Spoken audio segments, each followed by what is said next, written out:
mas lalo kang kinilabutan dahil biglang tumanda ang iyong muka at kumulubot na din ang iyong mga balat. Ano nga ba ang dahilan at kababalaghan ng isinumpang apartment na ito kung bakit nagiging matanda ang mga tumitira dito, at iyan ang ating nakakakilabot na aalamin sa ating movie ngayon na pinamagatang Vienna Waits for You.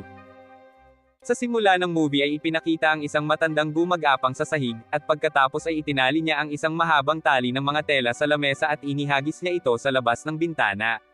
Lumalabas na galit na siya sa apartment kaya't gusto na niyang makatakas. Sa kabila ng kanyang katandaan at mahinang katawan ay nakaakyat pa din ito at nakakapit ng mabuti sa taling tela. Ngunit habang pababa na ito ay biglang dumulas ang kanyang mga kamay kaya't nahulog ito na tila namatay, ngunit biglang ipinakita na himalang nasabit ang paa nito sa taling tela.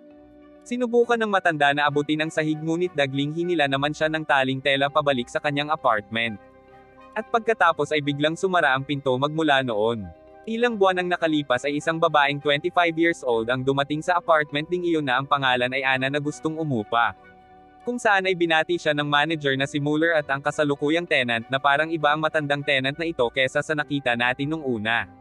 Tiningnang mabuti ni Anna ang kwarto at namangha siya dito, at mas naengganyo pa siya nang sabihin ni Muller na ito ang pinakamurang upa sa lahat ng mga apartment doon.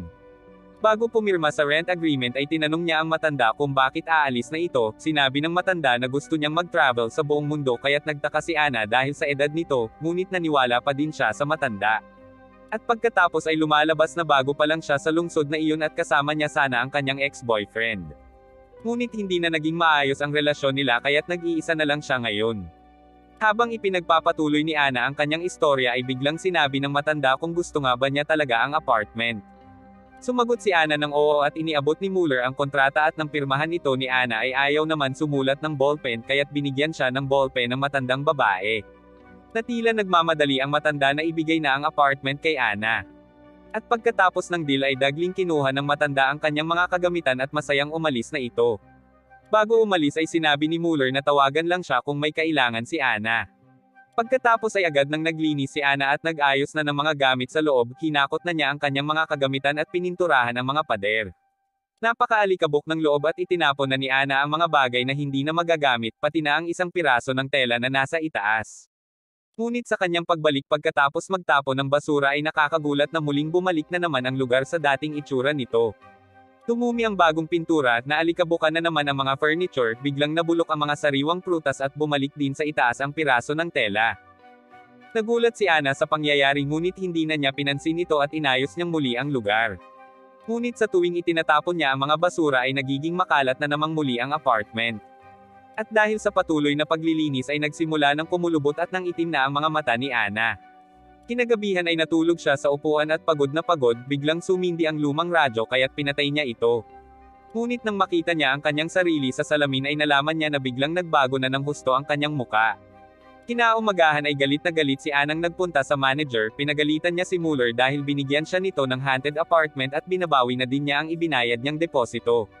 Ngunit hindi pumayag si Muller at inilabas nito ang kontrata na nagsasabing hindi maaaring umalis ang isang tenant hanggang sa wala pang bagong tenant na kapalit. Nakasulat ng maliit ang mga salitang ito na kailangan pa ng magnifying glass upang mabasa at nagalit si Anna at tinakot niya si Muller na isusumbong niya ito sa pulis. Ngunit hindi man lang natinag si Muller at sinabihan lang siya nito na manatili na lang sa apartment dahil iyon ang naging kasunduan nila sa kontrata. Ngunit hindi na pinansin ni Anna ang sinabi ni Muller at umalis na ito. Dumiretso na siya sa isang klinik upang kumuha ng medical report para makapagreklamo sa mga pulis. Ngunit nakakagulat na sinabi ng doktor na normal lang sa kanyang edad na 25 years old ang kulubot na balat at puting mga buhok. Napasigaw sa galit si Anna dahil may karapatan siya upang may test at agad niyang inilabas ang kanyang ID. At natakot ito nang makita niyang nabura na pala ang kanyang ID. Pagkatapos ay nagtungo ito sa isang hotel upang makapagpalipas ng isang gabi. Nang gabing iyon ay nagising si Anna at nalaman niya na nanghihina na siya at naging napakatanda na niya na kagaya ng isang matandang babae na 80 years old.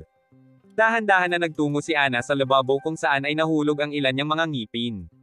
Kinabukasan ay muling nagbalik ito sa haunted apartment at hinarap niya si Muller, hindi na ito nagulat sa kanyang kondisyon at sinabi lang nito na kailangan niyang sumunod sa protocol na huwag lumabas ng bahay. At dito ay nalaman na natin na kung ang isang tenant ay pumirma na sa kontrata at kapag lumabas ito ng apartment ay mabilis itong tatanda hanggang sa mamatay. Sinabi din ni Mueller na ayaw ng apartment na maiwan ng nag-iisa at ito ang dahilan kung bakit kailangang naruroon palagi ang isang nangungupahan. Pagkatapos ay umalis na si Anna at ilang sandali ay nakita niyang nawawala na ang kanyang matchstick. Kaya't dagli itong nagpunta sa kwarto ni Anna kung saan ay nakita niya na nakalak ang pinto nito. At sa loob ay winisikan ng whiskey ni Anna ang buong kwarto at determinado na itong sunugin ito, ngunit nang sindihan niya ito ay hindi nag-apoy ang lugar. Nang subukan niyang sunugin muli ito ay nagalit ang apartment at sa kasamaang palad ay sinakal siya nito, kaya't bumagsak si Anna at hindi na ito nakahinga. Ngunit nabuksan ni Mueller ang pinto at agad na inalis nito ang isang piraso ng tela sa kanyang bibig kaya't nailigtas siya ng lalaki, at ito rin ang tela na palaging nasa itaas ng cabinet. Pagkatapos ay binigyan siya ng inumin ni Mueller at pinag-usapan nila ang tungkol sa apartment. Isiniwalat ni Mueller na higit na sa isang dekada ang apartment na iyon at talagang may tenant na sa loob nito. At nang minsan na may nangupahan ng mga estudyanteng babae doon ay naging lola silang lahat sa loob lamang ng ilang araw, kaya't nabalita ang pangyayaring iyon at nagdulot ito ng kaguluhan sa buong bansa. Isang minister din ang sumubok na gibain ang apartment upang matapos na ang kulam ngunit misteryosong natagpo ang patay ito bago pa man niya maisagawa ang kanyang mga plano. Ipinapahiwatig ng apartment dito na ayaw niya nang mayroong nanghihimasok, kaya't huminto na sa pakikialam ang gobyerno tungkol dito at pinanatili na lang itong isang sikreto. Kaya't ito ang dahilan kung bakit walang ginagawa ang mga pulis laban sa sinasabing haunted apartment. At ngayon ay si Mueller ang na-assign bilang tagapangalaga ng lugar, at duty niya na siguraduhing maraming tao ang bumibisita dito, ayaw niya ang trabahong ito ngunit kailangan niyang gawin. Bago umalis ay sinabi ni Mueller kay Anna na maghanap siya ng bagong tenant, at ito lang ang tanging paraan upang makatakas siya doon. Nang gabing iyon ay nag-makeup si Anna at nagtungo sa kanyang ex-boyfriend na si Daniel upang humingi ng tulong. Hindi siya nakilala ng ex at sinabi sa kanya na nagmamadali ito, sinubukan ni Anna na sabihin ang kanyang totoong pagkakakilanlan ngunit inakala ni Daniel na siya ang lola ni Anna. At pagkatapos ay dumating ang bagong girlfriend ni Daniel upang makapaghanap sila ng apartment. Kaya't nakakuha ng magandang pagkakataon si Anna upang i-set up ang mga ito at mabitag sa apartment, ngunit hindi na kumibo si Anna at hinayaan na lang niyang makaalis ang mga ito. Habang natutulog si Anna ay biglang nag-on ang radyo at kusang gumalaw ang ilang mga gamit. Ibig sabihin na gustong makipagkaibigan ng apartment sa pamamagitan ng paghahanda ng mga pagkain para sa kanya. Nang magising si Anna ay nakita niya ang mga pagkain sa kanyang harap ngunit sa halip na kainin ay itinapon niya ang mga ito. Ngunit nang malaman niya na naghanda din ang apartment ng tsaa ay unti-unti niyang hinigop at nagustuhan niya ito, kumuha din siya ng biskwit na itinapon niya kanina. Hindi na kayang magluto ni Anna at ngayon ay umaasa na lamang siya sa kanyang kaibigan, ang apartment. Nang sumunod na araw ay talagang nanghina na si Anna at kailangan na niyang gumamit ng tungkod upang makalakad. At ang katawan niya ay nagmukha na talagang higit 100 taong gulang at nakita niya na may isang bagay na gumagalaw sa loob ng kanyang pulso kaya't inalis niya ang kanyang balat. Nakakagulat dahil nabalatan ito kaagad kung saan ay tumambad ang kakaibang tila mga wire na nasa loob nito.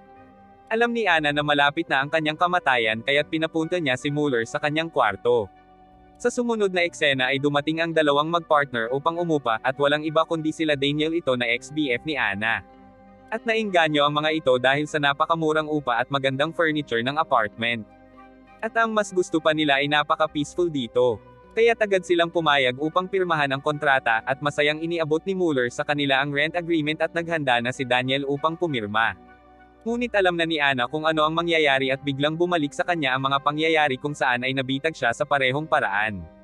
Naalala niya ang sakit at paghihirap na kanyang pinagdaanan dahil sa haunted apartment bago pirmahan ng kanyang ex ang parusang kamatayan ay tinapunan niya ang kamay nito ng mainit na tsaa upang mahadlangan ang mga ito.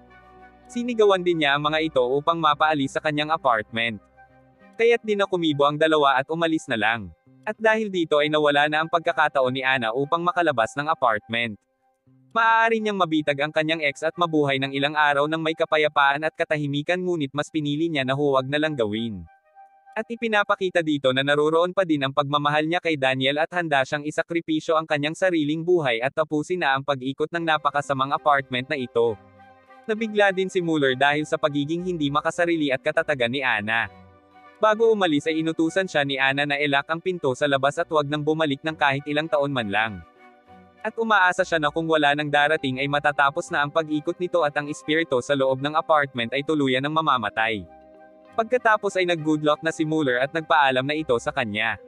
At ngayon ay nag-iisa na lang si Anna sa apartment at wala nang dumarating upang makipagkita pa sa kanya. Pagkatapos ay nagtungo ito sa bintana upang damahin ang simoy ng hangin sa huling pagkakataon kung saan ay na-relax siya at naging kalmado. Ang lahat ng takot at pag-aalala ay nawala na at sa wakas ay tinanggap na ni Ana ang kanyang kapalaran. Sinabi niya sa apartment na maging marahan ito at pagkatapos ay nagtungo na ito sa couch bilang kanyang magiging huling hantungan. Sa lalong madaling panahon ay isinagawa na ng apartment ang kanyang pamamaraan. At biglang pumanaw na si Ana at nilunok na ng couch ang kanyang ulo at naging bahagi na siya nito. At dahan-dahan na humalo na din ang kanyang katawan sa loob ng couch, at ang tanging mga damit lang niya ang natira at mula sa puso ng matandang babae ay lumabas ang mga piraso ng mga wire at kusang tumahi ito sa unan ng couch. At naging isang puting tela ang ulo nito at lumabas din ang dalawang puting tela sa tabi nito, bilang pagpapahiwatig na ginamit na ng apartment ang kanyang biktima upang mapanumbalik ang kanyang sarili. Dahil wala na muling biktima ay maaari nating ipagpalagay na malapit na ding mamatay ang apartment. Ang aral ng moving ito ay upang maging maingat at matuto tayong magbasa ng bawat kasunduan o papel na pinipirmahan, at huwag tayo basta-basta kaagad magtitiwala sa kahit anong gandang ipinapakita at magpabudol kahit kanino man upang sa bandang huli ay hindi tayo mapahamak at mayroong pagsisihan. At dito na po nagtatapos ang ating movie. Mag-subscribe ka na po Lods para sa magagandang mga movie na katulad nito, at pakiclick mo na din ang notification bell at mag-like ka na din upang matulungan mo ang ating channel. Maraming salamat po sa iyong panonood at pagtulong. Ingat po palagi Lods, God bless.